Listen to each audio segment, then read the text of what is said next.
It's been a bit over a year since we reviewed this jet, and what have I learned? Definitely land better than this.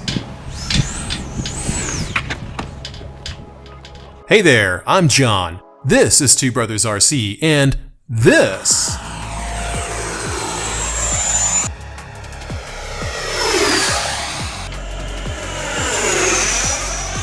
is the FMS F-86 Sabre. It's absolutely stunning, easily one of the best jets that FMS has ever made, but it's got one major flaw that I didn't notice on my first review, mostly because I didn't snarf the landing as hard as I did this time around. So let's dive into it and see how it stacks up to the no patent pending Two Brothers review system.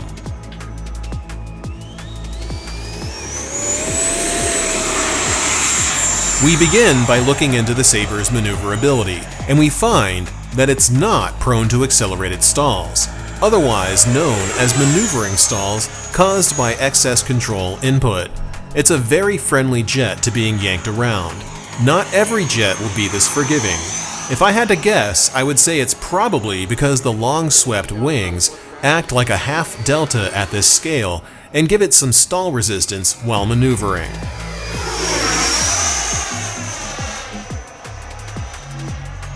You can use this to your advantage to make tight turns without stalling. It's quite nice, and it passes our first checkpoint. Our second checkpoint looks for whether it's easy to make less nose heavy. Unfortunately, it isn't. The long swept wings make it very difficult to get any center of gravity that isn't nose heavy. This isn't a bad thing, it's just how the plane is. This design confers a lot of natural stability to the plane, but in exchange, it also makes it very resistant to departing controlled flight, so you're not going to be able to tumble or do any post-stall maneuvering with this jet. That's okay. Not every jet will do it, but a consequence of this is that it needs to have a decent amount of up trim to fly level, and it fails this checkpoint as a result. We now look at whether it takes off and lands without struggling. Taking off is easy. It doesn't take much effort at all. If you can take off with a sport jet, you can take off with the Sabre. Taking off is the easiest part of flying this plane. The difficult part of flying the Sabre is landing it, as is often the case for most airplanes. This is exacerbated by the landing gear having a very narrow wheelbase, which makes it very easy to tip over in a crosswind or enter a full ground loop and flip over. So watch the rudder on the ground. That'll be the first thing that you need to do with this jet. The second thing to do is to avoid flying in gusty winds, like what you're seeing here. The third thing to do is to avoid flying in gusty winds with a mostly depleted battery. You won't have the thrust to power out of wind shear, and it will drop like a rock and do what you see it do here.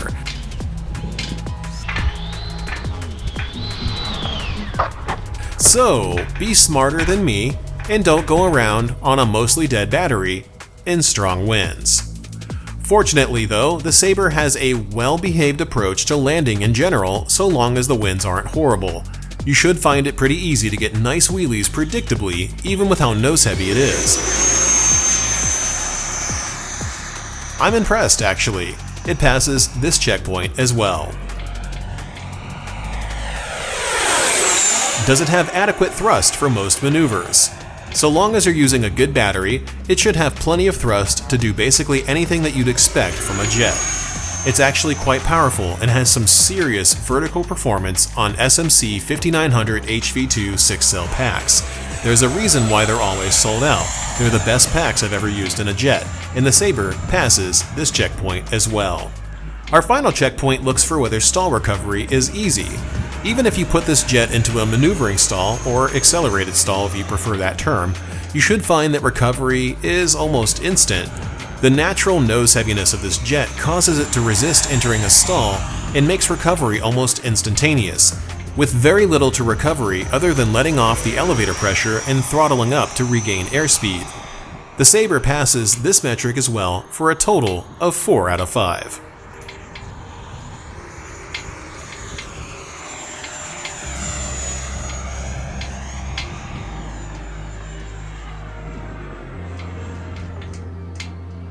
Moving on to flight time. The Sabre does pretty well here for an EDF jet.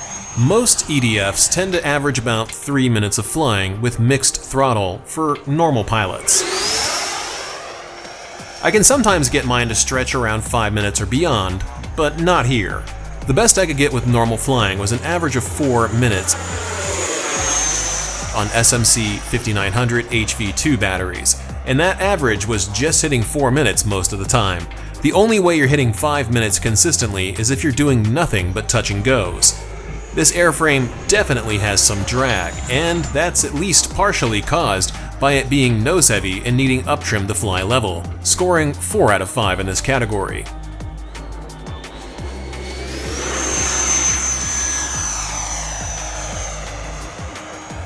Landing gear is our next checkpoint, and something I didn't notice until I hit like a meteor is that the nose gear retract plate is really poorly designed. It's only held in place by a thin piece of plastic. It's only a matter of time when it fails, even with good landings.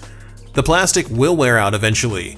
You can fix this and prevent it from being an issue at all, but you will need to do reinforcement work to make it happen. Shoring up the plate so that there's something more substantial connecting the plate to the fuselage would definitely help. This is a really poor design choice by FMS, and I hope they see this and decide to improve it later. But for now, let's stick with the metrics. It does have functional wheels, but they're hard and very plastic-like. Eventually they do wear down and begin to offer some shock absorption, but that takes a long time, and a lot of stress will get transferred to the fuselage long before this happens, which passes and fails our first 2 checkpoints in this category.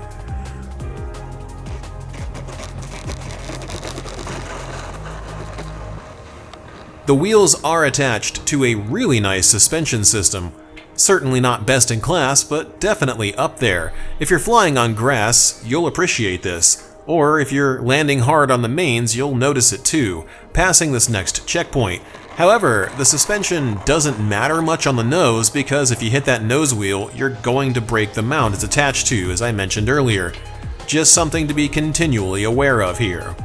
And that nose gear issue I mentioned is why it fails the low maintenance check, because this is basically a when, not if, the mount fails, and the plane becomes droopy on the ground as a result. It's 100% fixable by FMS if they decide to reinforce the strut where it meets the plate, or simply add more reinforcement above the plate. The gear system in general does work flawlessly, so long as you didn't have a hard landing on the nose, or the nose wheel strut system didn't eventually give up on you over time. This is one that I'm on the fence about. It's hard to ding the entire airframe for this nose strut problem, but I also don't want to gloss over it and make you think that it's not a problem, because it certainly is. Either way, I feel confident that it earned a 3 out of 5 here, maybe a low 3 if we had to dice up the score a little bit more. Before we move on to the fit and finish and avionics sections,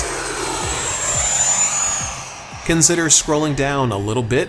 Hit that like button for me. And if you're not already subscribed, definitely consider it.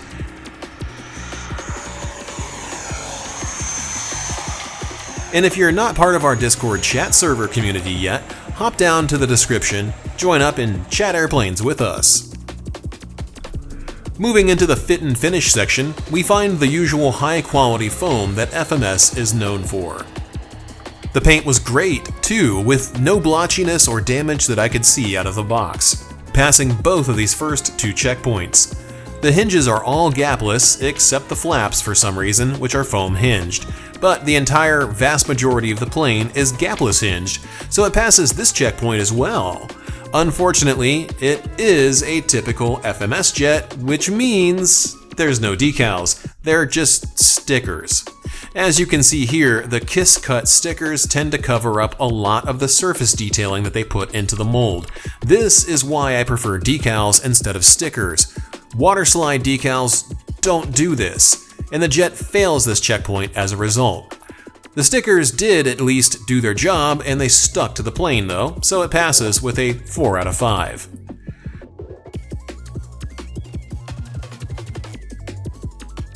Our final section is avionics and lighting, and we start by checking for metal servos, which the jet features in abundance. All of the servos are metal geared and precise enough to fly very well, passing our first checkpoint here. There were no ESC overheating issues that I ever ran into with this jet, no matter how I flew it, either last year or this year, so it passes here as well. It does contain a lighting system with very bright LEDs, and the lighting appears to be correct, passing yet again. The servos can be easily replaced. They're all installed into servo pockets with doors that are screwed in place. If one of these dies, which is highly unlikely these days, you can easily replace them, which is really nice. The battery tray is very well designed, even if the jet isn't really capable of getting the center of gravity shifted aft enough for my preferences. The Sabre passes again with a 5 out of 5 total.